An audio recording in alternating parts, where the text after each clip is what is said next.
The Biden job approval is only at 47%. Back in Obama's first term, 2009, when Bob McDonnell won the state overwhelmingly, Obama's job approval in the direction of the country was far higher than that. On this episode of Transition Virginia. Wait a minute, I thought we were going to change the name. Okay, so the podcast we're still calling Transition Virginia for now, as part of the transition. You're damned if you do and damned if you don't. We're joined by David Ramadan at George Mason's Schar School. Anything that comes out with Luke Torian's signature on it, I can blindly say it is equitable. And the State Director for Conservatives for Clean Energy, Ron Butler. Republicans have been actually very pro-solar, trying to get solar sited and brought to Virginia. We talk about equity funding for federal stimulus, cash, all those lightning-fast judicial elections, and we check our voicemail. The Virginia General Assembly can show workers how much they value their contribution to the community by repealing the right to work law. From HVAC upgrades to union politics and everything in between. The existing economic dictatorship imposed by ruthless union leaders must return. People are becoming more pessimistic in this state, and I don't think that helps Terry McAuliffe. This was a huge mistake on the part of the Democratic majority. Oh, you guys are bad. All that and a bag of chips on this episode of Transition Virginia. Wait a minute. I thought y'all said y'all was going to change the name of the podcast.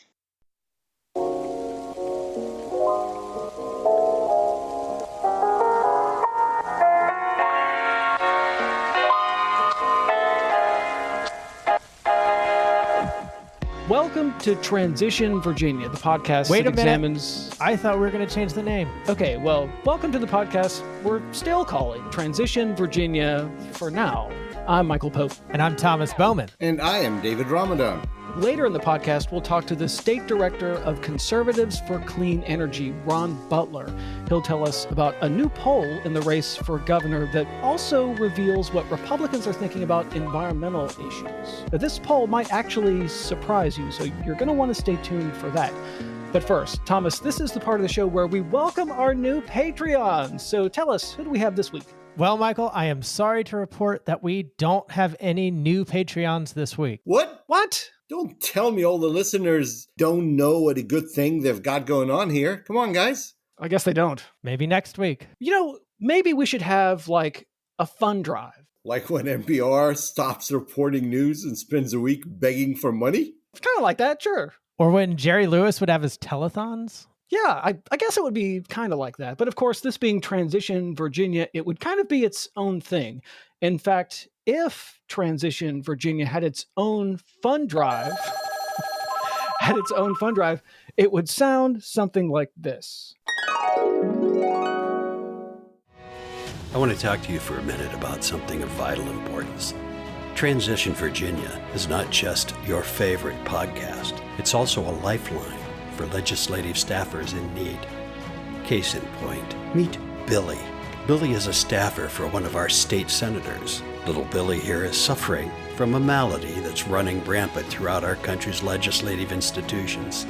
Billy actually believes critical race theory is being taught in third grade schools throughout the area. Poor Billy. If he only had listened to the Transition Virginia episode on the subject, he would know better. So consider the plight of all the little Billies out there in the Pocahontas building. Billy's enlightenment depends on you.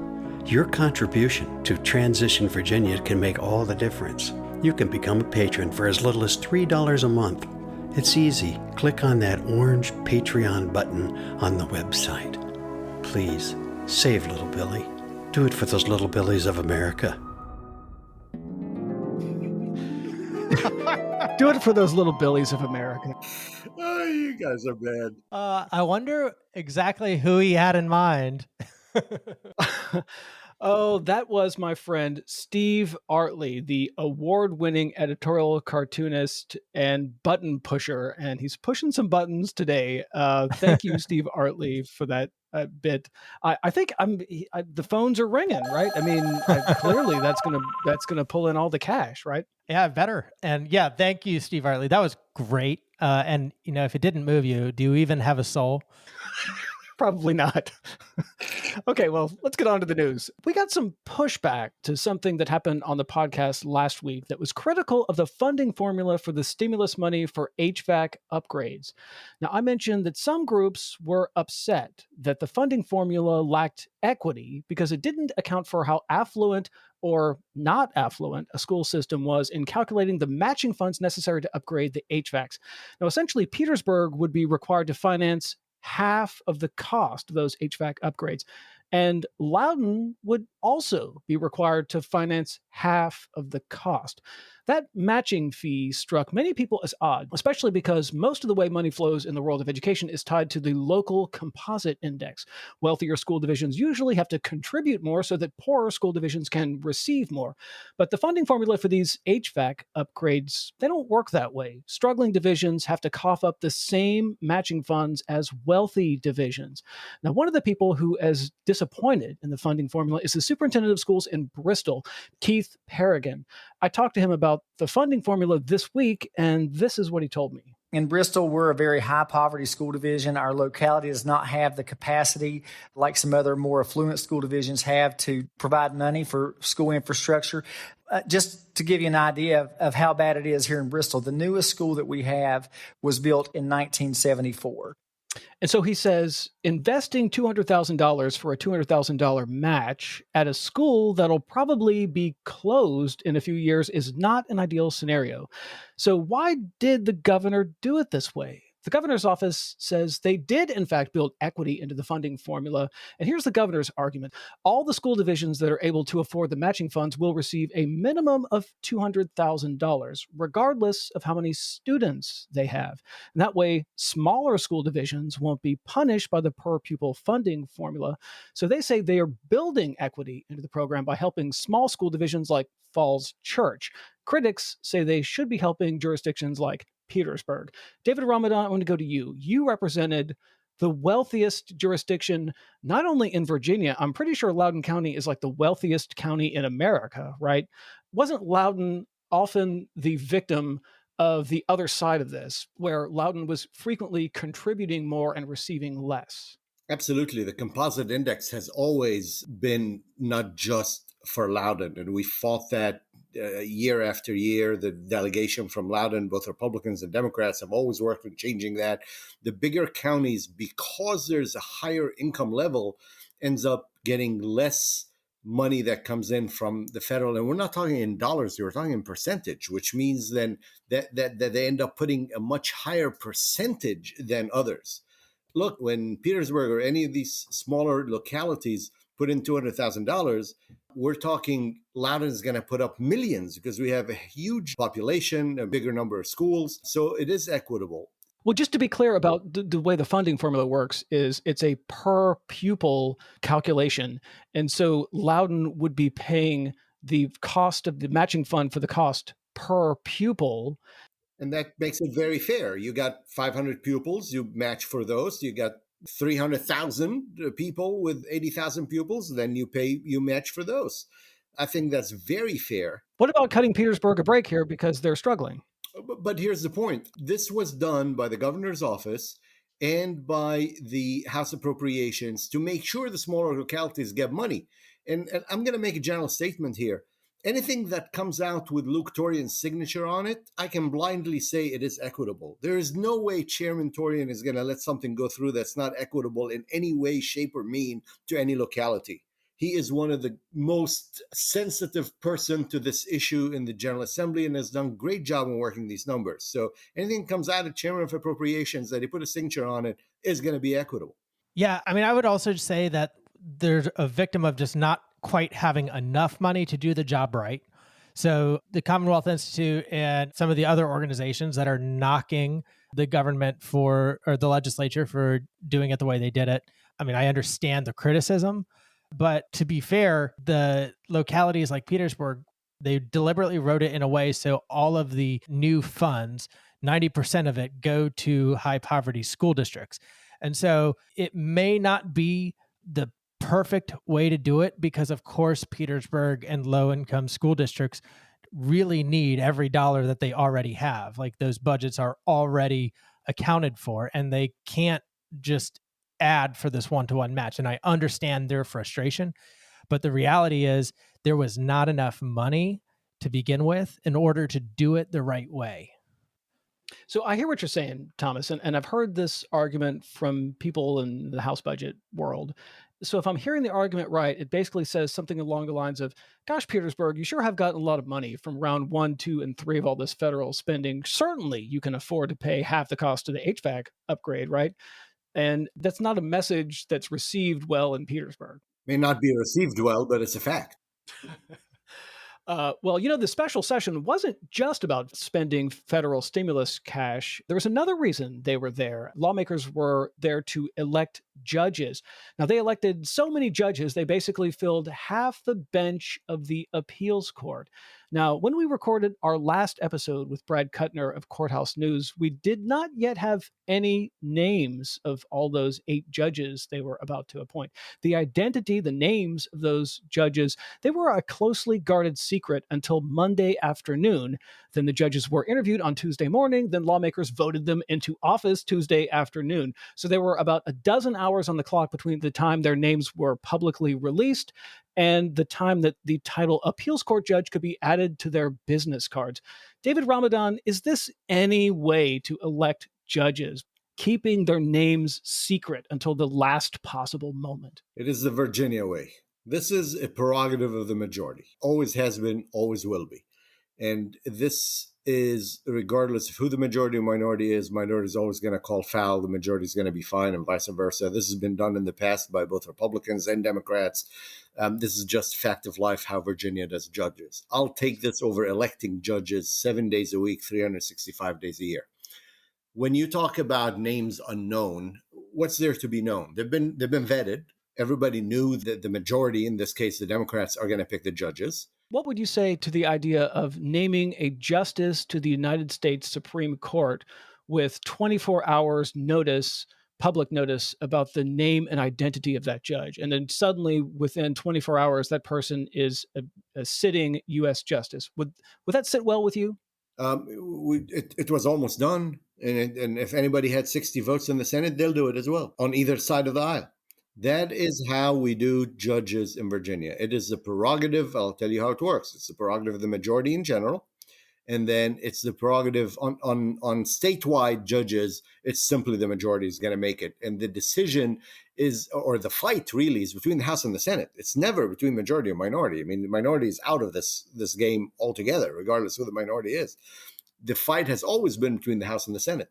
And even when the names were known, nothing was guaranteed until the 11th hour. If you go back to regular sessions, when you're appointing judges, that judge's bill waits till the last minute because there's always horse trading, and the horse trading is always happening between the House and the Senate. If it is a local judge for a certain district, it is the prerogative of the majority of that delegation within that area. And it's a rule of thumb that's always been played that way. There have been judges where you got 20 people that have been named.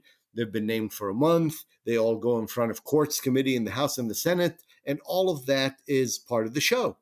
However, everybody knew behind the scenes who is that judge that's going to be named for that position because the majority within that area had agreed on that person. Now, if there is a flaw in the person, if there is a problem vetting that person, then that's different. However, the Bar Association is normally involved. Most of the time, these are people that have applied and got vetted, and there's no issues on them individually. So for as long as there's no scandals on them individually, for as long as there's no disbarment somewhere on that person, it's the prerogative of the majority in Virginia. That's how it was. That's how it will be. And I'll still take that any day of the week, 365 days a year, even though I may disagree, and I probably do, with many of the appointees on liberal policies, but that's the way it works. Yeah, and Michael, while it seems shady, this is really one of those situations where it's so esoteric that you're damned if you do and damned if you don't. Because think a few years ago when the Republicans had appointed a guy named Judge Alston to the bench, and that name was out there in the public circulating, and there was enough time for him to no longer be a judge based off what that public upheaval was. The scandal, quote, scandal was he was asked whether he believed someone engaged in commerce could turn away lesbian, gay, or transgender customers if serving them would conflict with that business person's sincerely held religious beliefs. And of course, Judge Alston said nobody should be denied equal privileges that we all enjoy under the law. And that was it. So they did not want him appointed. So you've got issues when you make it a public circus, frankly, that don't really serve anybody's interest. It certainly didn't serve the interests of the LGBT communities for Alston or Tracy Thorn-Vagland. It didn't serve the interest of justice, and doing the right thing. And it didn't really serve the interest of the majority party or the minority party, because it just derailed everything in both of those circumstances. So there's a huge cost to publicizing these names in advance. And it's so esoteric that only people like you, Michael, actually care that these are 11th hour reveals. All right. I see I'm losing the room here, so I'm going to move on to the next topic, which is your voicemails. You too can send us a voicemail to Transition Virginia. Just record some audio of yourself and send it to us. It's really actually that easy. The voicemail today comes from friend of the podcast, Jess Brown. She has some thoughts about one of my favorite episodes, the one from back in November when we talked about the right to work law. What stood out to me the most from the episode was the fact that strong unions improve worker safety standards. As frontline workers, such as childcare workers, grocery store workers, or healthcare workers, cope with the fourth wave of the pandemic, the Virginia General Assembly can show workers how much they value their contribution to the community by repealing the right to work law. Okay, so the right to work law prevents employers from compelling employees to pay union dues. It was signed into law back in the 1940s by Governor Bill Tuck. Now here's some audio of Governor Tuck speaking to a joint assembly in 1947.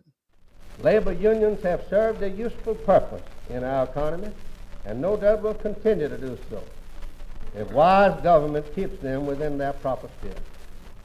But if our system of government, with all its blessings, is to survive, the existing economic dictatorship imposed by ruthless union leaders must be curbed. Ever since the days of Governor Tuck, labor groups have wanted to get rid of this thing, but Democrats and Republicans have stood in their way. Now, back in early 2020, right before the pandemic, I cornered Governor Northam at the executive mansion and asked him about his position on repealing the right to work law. He tried to change the subject and list off other things on his labor agenda, so I stopped him and I asked him to please answer the question. This is our interaction. Let's do things that are realistic in the Commonwealth of Virginia this year, and that's why I'm listing some things that are realistic. Well, lots of people would say that is realistic.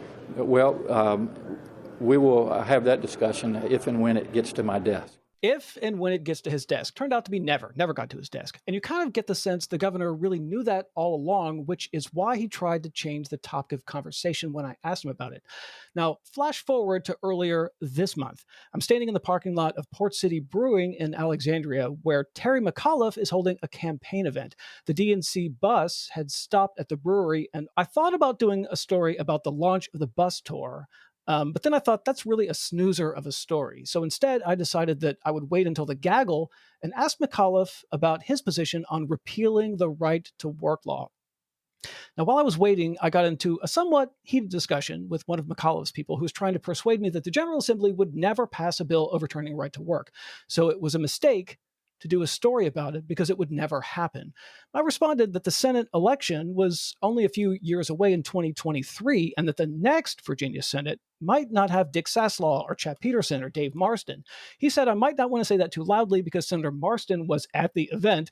I said in year 3 or 4 of McAuliffe's term, a Senate that did not have a Senator Marsden might actually put a bill repealing the right to work on his desk. So I probably should not have been surprised when McAuliffe's press people tried to prevent me from asking a question during the gaggle. They said they would limit the gaggle to 2 questions, Then they called on two other reporters. Then they tried to get McAuliffe out of there before I could ask the question about the right to work. I was able to get the governor's attention. He motioned toward me, indicating that he was going to listen to my question. So I'm going to play the sound of this. At the beginning of the sound clip, you'll hear one of McAuliffe's people trying to end the gaggle and stop me from asking my question, but I barreled through and asked it anyway. And this is that interaction. Awesome. All right. Governor, can I ask you about labor issues? All right, So, quick question about the right to work. So, labor groups, of course, would love to see a repeal of the right to work. A future General Assembly might put that on your desk. I'm curious about what you would do, and more importantly, do you think it's a waste of time to talk about what you might do if that bill lands on your desk? Listen, I've said all along, I'm going to focus on the things that I can actually get done. I have a huge list. As you know, I have 153 pages, 18 policy proposals of what I want to do for Virginia. Right to work cannot get out of the Senate, can't get out of the committee, and it actually got to the House and was defeated 85-13. So what I'm going to spend my time focused on are things I can get done. I want to see the minimum wage $15 by 2024. I want paid sick leave, I want family medical leave, and I want paid hazard pay.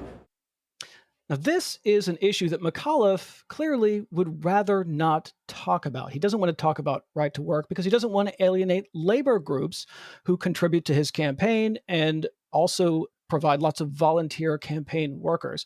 He also doesn't want to alienate the business community. And you get the sense he's not really for repealing the right to work anyway, or else he would be talking about it. I think he may have once said on a Zoom call or something that he would sign it if it got to his desk, but he certainly didn't say that when I asked him that question. David Ramadan, explain the politics of right to work and how they are influencing the governor's race. Right to work is very important for the business community in Virginia, and it's important for the business and standing of the Commonwealth of Virginia. It has been and continues to be, just like other things are important for businesses today. When you have a business that is number one in the nation to do business 2 years in a row, as we just got voted, part of that is right to work. And my prediction, regardless of some changes in the Senate, will continue to be that right to work will not come out of the House or the Senate, even if there are some changes in a couple of years. Yeah, Michael, the reality is it's very unlikely to get to his desk. And Terry McAuliffe, like a lot of people of his generation and way of thinking, are a victim of a lot of the propaganda that's gone out about what right to work is and isn't. And this is one of those things where history is on the side of the labor groups, and momentum is also on the side of these labor groups, frankly. And you're right to point out to Terry that 2024 might have a very different Senate, but he's more focused on the election in 2021. And Democrats have done this a lot. They make calculations that we don't want to piss off the business community, who mostly votes Republican, by the way. They don't want to piss off the business community on right to work repeal because we don't want them spending their money to elect Republicans against us. But, what they're so focused on the top, they're forgetting how many more people work for those businesses. And so one thing that Democrats are deathly afraid of right now is, one, they're having trouble raising money, which they would be able to do had they empowered unions early on when they took the majority. And then two, they're forgetting that they need to give voters a reason to come vote for them in November. It's not going to be enough just to say the other guy reminds you of Donald Trump, because while the statewide elected officials might make it over the hump, we could very well lose the House. And then all of their agendas are out the window. So you have to give your own people a reason to excitedly come out and vote for you on election day. And that is the piece of calculus that he's missing. And people under 30 specifically really support labor unions. And we also have trouble getting people under 30 to come out and vote. And it's because they're not inspired by people campaigning at the top of these tickets. Thomas, you said McAuliffe doesn't want to alienate the business community, even though those people typically vote Republican. David Ramadan, I'm wondering if that might be true in the future. Is it possible the Republican Party has alienated itself from the business community? I mean, I know Terry McAuliffe is clearly making a play for the business community and he wants their support. And even his unwillingness to answer my question about the right to work law is indication that he wants their support. Is it possible that the Republicans might be losing the business community? Look, Thomas is correct if we're looking historically. However, things have changed since last year. And we're watching this closely at the Schar School of Government, where we're looking at the national sentiments and how that may affect Virginia. The national sentiment has changed. We've noticed that the Republicans in Congress have taken on the business community, especially big business and especially IT and Facebook and Google and other big companies that have played, or they believe, at least the Republicans in Congress believe, that have played political games against them. I don't think that's the case. They didn't.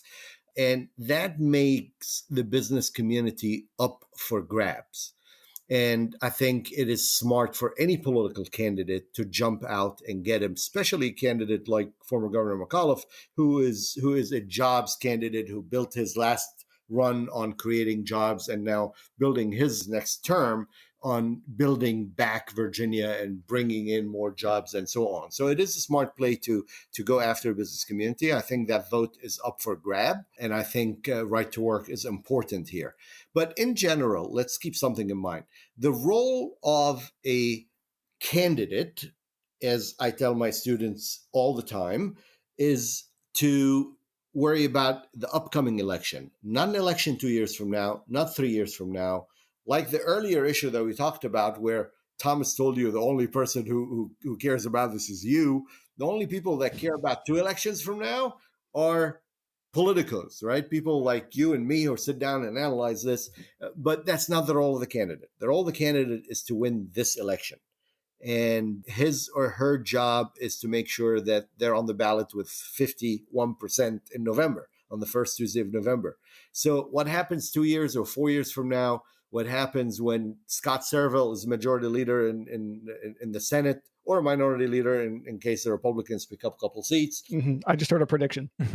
Is not what's going to happen or what's going to worry or what's going to be on the calculus for any candidate this November. That's for 2 years from now to worry about. Yeah, and I just want to reiterate, Michael, just how much trouble that the Democratic candidates this year are having trying to raise money because they took the majority, and help us keep the majority is not as compelling of a fundraising email as help us take the majority. And Bloomberg is gone now. All those big money faucets are gone now. They've moved on to Texas. They've moved on to North Carolina. And the reality is, had the Democratic Party empowered their historical allies, labor unions, they would have had all of these years in the Trump era to build up their strength to, one, mobilize people to help get these Democrats reelected, and two, 10 cents per every union man hour goes to their political budget. And so that is really what the businesses who traditionally support Republicans are afraid of.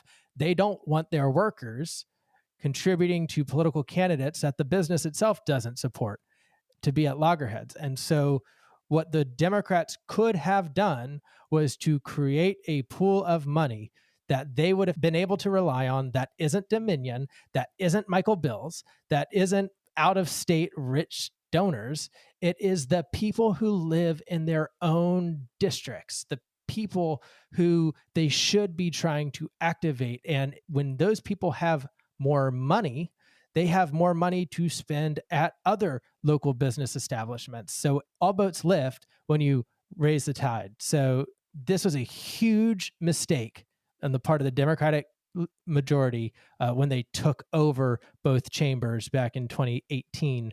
And now you're paying the price. They didn't want to do it, though, Thomas. I know they didn't want to do it because they were also afraid. They wanted to be pro-business. You know, what you frequently hear the Speaker of the House say is that Virginia can be pro-worker and pro-business. And so they're trying to thread this needle. And so sort of that's where they are. They didn't think that was the smart course of action.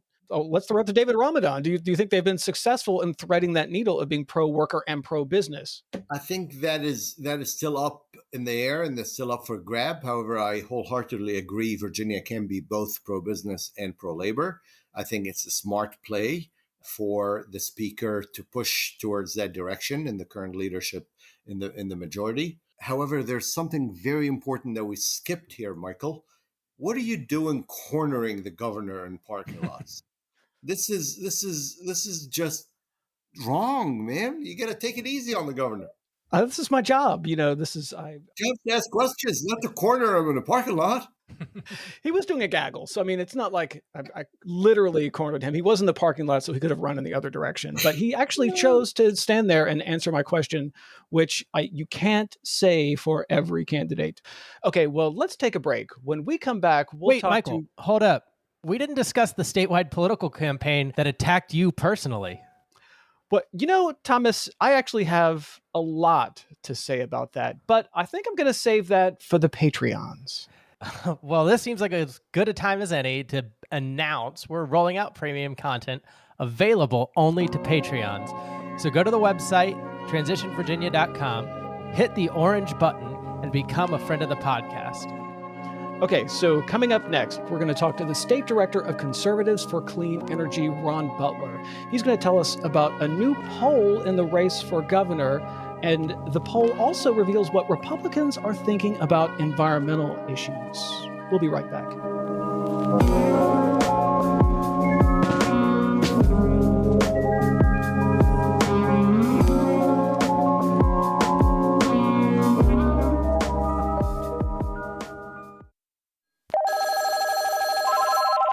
Oh, hey, look, Transition Virginia has another voicemail, and this one's from Richard Krause. Let's see what he's got to say. This podcast is so jackleg that John Frederick's radio show is 5 steps above it. Oh, never mind. It's just another crank call. We want your voicemails, and it's easy to do. Just launch the Voice Memo app in your smartphone, record a reaction to something you've heard on the podcast. It's that easy. Here's something you like, something you don't like. Perhaps you've got a question about something you heard. Send the sound file from your smartphone to transitionvapodcast@gmail.com. We might even play your voicemail on the air. Hey y'all, this is Matt Colt Hall, and you're listening to Transition Virginia with my friends Michael Pope and Thomas Bowman.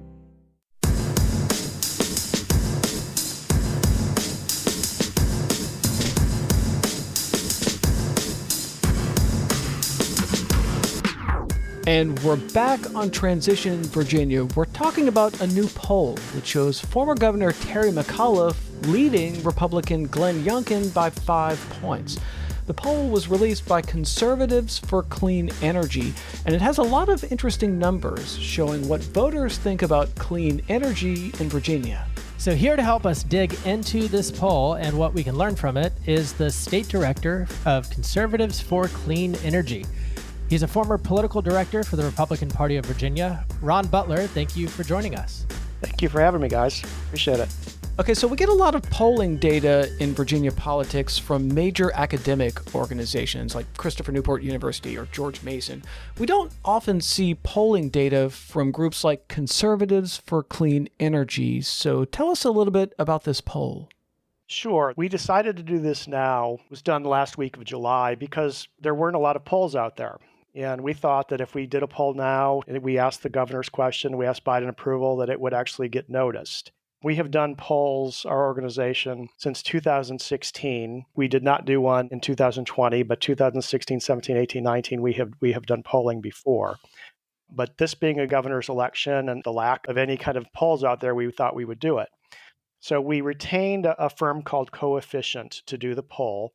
They are a newer polling firm. They've been in business for a couple years. They do polling for the House Republican Caucus in Virginia, for a number of candidates in Virginia, a number of candidates nationally. They were also the pollster for CPAC, Conservative Political Action Conference, at their last meeting that they had just a month ago. So they are a Republican pollster. They have some credibility with conservatives, and we picked them because obviously our organization is trying to reach conservatives, and we wanted a pollster with some credibility with that audience.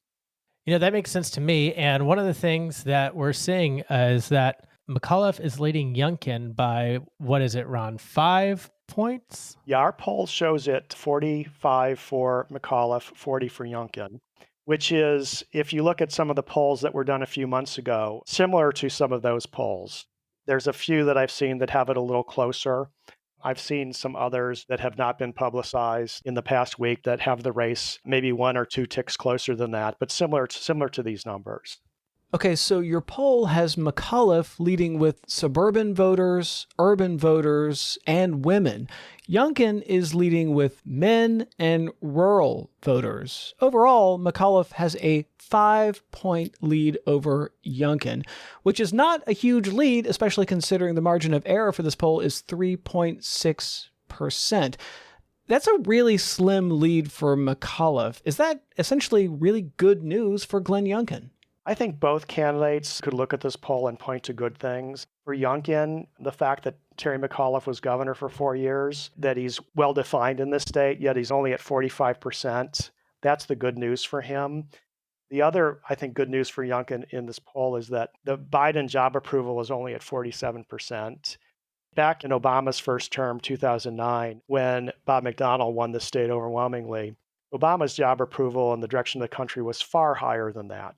So right now, people are becoming more pessimistic in this state, and I don't think that helps Terry McAuliffe. I think it's pretty hard for Terry McAuliffe to get those extra points to get to 50%. Now, for Glenn Youngkin, his challenge is that he's really not cutting in to these suburban areas that he needs to win this race. The other thing that I found interesting in this poll is that McAuliffe is doing very well among voters 65 and older.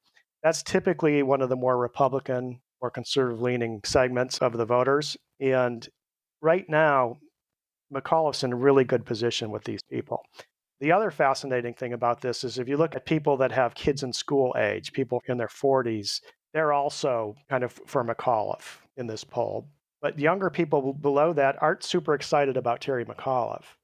So you look at kind of the elections over the past few years in Virginia, and Democrats have typically won because there's been a lot of enthusiasm among younger voters. The turnout's been skewed. Fortunately, more younger voters turn out. And you don't see that happening right now. They just aren't a big fan, the younger voters, of Terry, but he is doing better among typically more conservative voters. To me, what that means is that Youngkin has an opportunity here because the people that should be with him kind of aren't quite sure right now. They should be pretty easy to get back if he comes up with a good message that appeals to them. Yeah, Ron, you're hitting on something that I actually tell my clients about in my other hat that I wear as a strategic consultant at Resolute Strategies Group. If you're running for office, you need to give voters a reason to come out and vote for you specifically. It's not enough to say the other guy is like Donald Trump because there's only one Donald Trump. And it's not enough to say nothing at all, right? If you're Youngkin, who has declined most times to say where he is on a given issue. And so both of them, you have identified an incredibly popular, bipartisanly popular policy area with solar and renewable energy that 2 out of 3 people support. Yeah, it's an area that Youngkin in the past has said very positive things about. So I'm hoping that he'll look at this and say, yeah, these are things that I agree with and that I can support. I know Terry McAuliffe supports a number of these things as well, but it's certainly a way that he could reach into some of the younger age segments, Glenn Youngkin I'm talking about, and increase his numbers there. He's already competitive among those age segments. I think he could make up some ground in this thing if he were to focus on that. Yeah, I'm curious about what we know about where Glenn Youngkin stands on a lot of these issues that are important to your organization. So he's never been elected to anything. He doesn't have a record that we can go look at like any other elected official. And getting him to take positions on things has been difficult during this campaign. So what do we know about where Glenn Youngkin stands on these issues that are important to conservatives for clean energy? When Youngkin was at Carlyle Group, he was the co-CEO of that organization. He oversaw some of the energy portfolio for that company. That was a large international investment firm. And he gave an interview to Bloomberg in 2019 talking about the promise of renewable energies internationally, and that it was a big and important part of their portfolio at the Carlyle Group. So we know from that interview, it was an extensive interview, televised interview, and when we have a story about that on our website, cleanenergyconservatives.com. So we know that one, has experience in this industry, and we know, too, that he was very positive about the future for the industry. I've reached out to his campaign, and I hope to, in the next month or so, talk to them more about some of the specifics in Virginia with regards to clean energy. But I feel confident, as far as he is concerned, that he is pro renewable energy, just based on his extensive experience in business. I find it interesting that President Biden's approval rating was mixed and reflected the polarization that's across the country and in Virginia. And you're having people who identify as liberals, 77% approve, and people who identify as conservative, 81% of them disapprove. But there is something interesting here in this data that show 57% of moderates approve of the job Biden is doing. What clues should that give Youngkin regarding especially Biden's thrust toward renewable and clean energy and all of the things that your organization stands for? Well, let me just give you a little of my read on kind of what a moderate is in Virginia. People that call themselves moderate in the state largely tend to be more on the Democratic side of the spectrum. We did ask in this poll, what party are you, the ideological spectrum? And we did not publish the partisan data in this poll, but I will tell you that people that are independents, call themselves independents, tend to be far less favorable to Biden and McAuliffe in our poll. So I want to just have that caveat in here that the Democrats in this poll kind of are in the moderate/liberal camp, and almost all the Republicans fall in the conservative camp. And that's why you kind of see these numbers here. To me, the more interesting thing for Youngkin in this poll is that in the suburban areas, which have tended to be the areas that have decided elections, he's not performing where he really needs to be to win this election at this point. He's got room to grow there, I think, but right now he hasn't really struck a chord, I think, with the voters in those areas. So there obviously are things in this poll that are very popular among suburban voters. They like solar, they like clean energy overall. They're very supportive of property rights and the rights of farmers and landowners to install solar. And, one of the reasons we do polls like this is just so our group is a 501c3. It's an educational group. We want to educate people on public opinion. And this is, I think, one way for us to do it. Put something like out here publicly so everybody can see it. Democrats can see it. Republicans can see it. See where people stand on it. And hopefully adopt some positions that we support.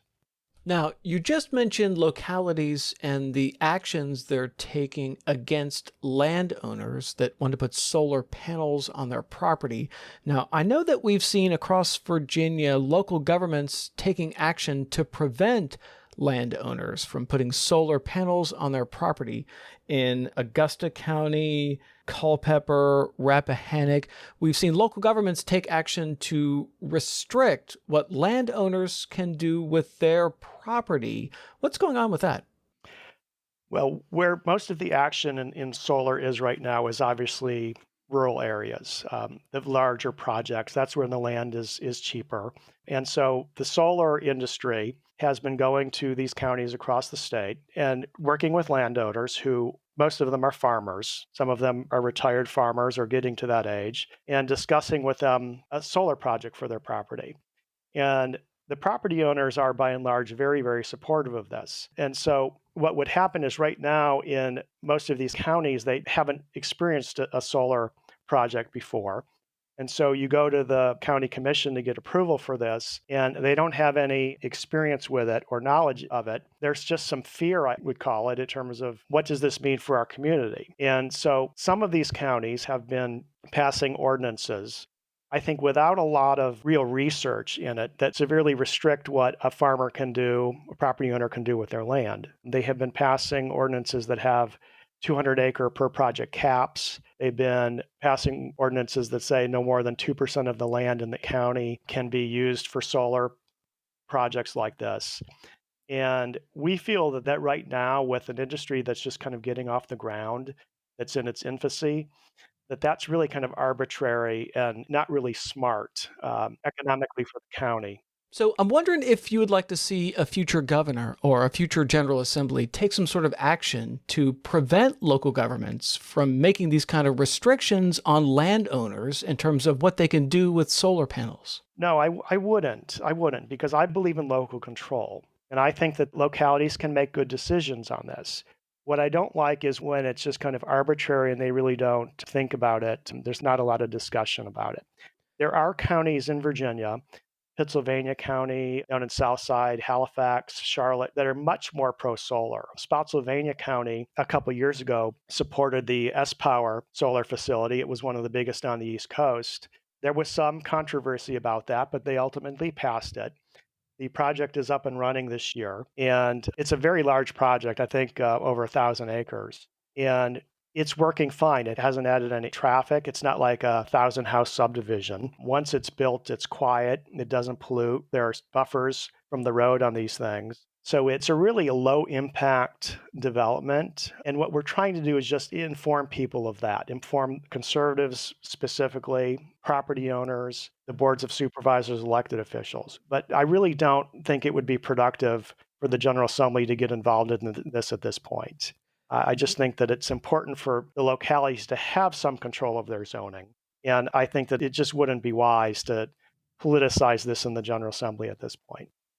You know what's interesting, though, about some of the actions that these specific localities are taking in limiting the ability of farmers to have more than a certain number on their property, or limiting the overall solar fields to 2% of the land.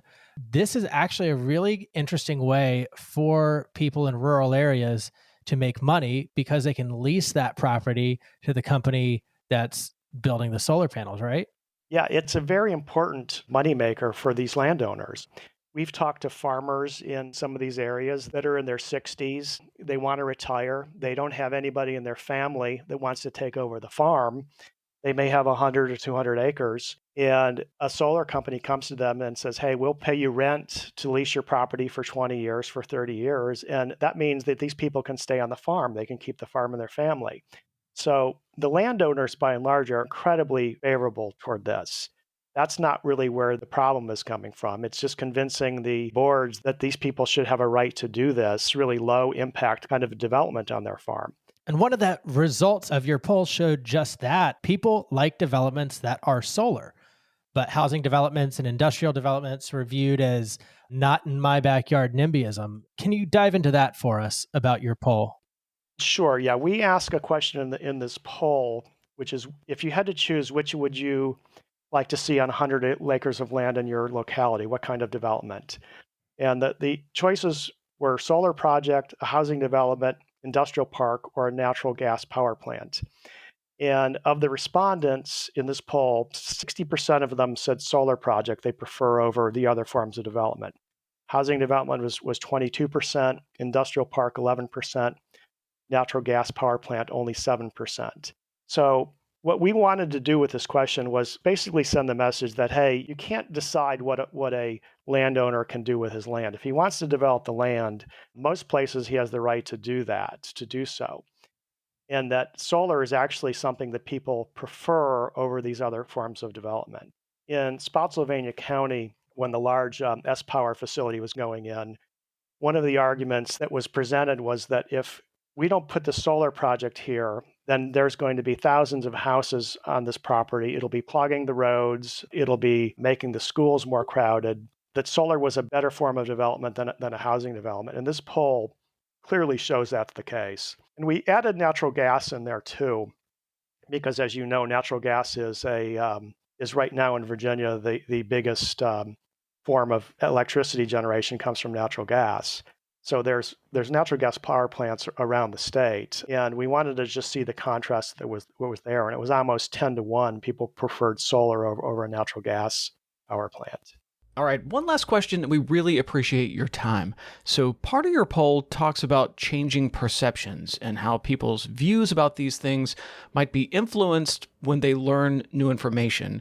And there's part of your poll talks about people learning that these solar panels can provide income to farmers and revenue for schools, and how that changed their perception. Talk about that part of the poll where people taking the poll learned new information and how it shaped their perceptions.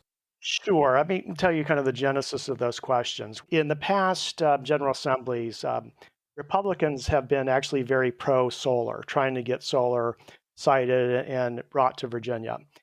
And when they passed some of these first pieces of legislation, there were some restrictions in there on localities, basically saying that, hey, you can't tax this. You can't get proffers or concessions from solar because Republicans, we wanted to promote it, so we didn't want to raise the cost on it.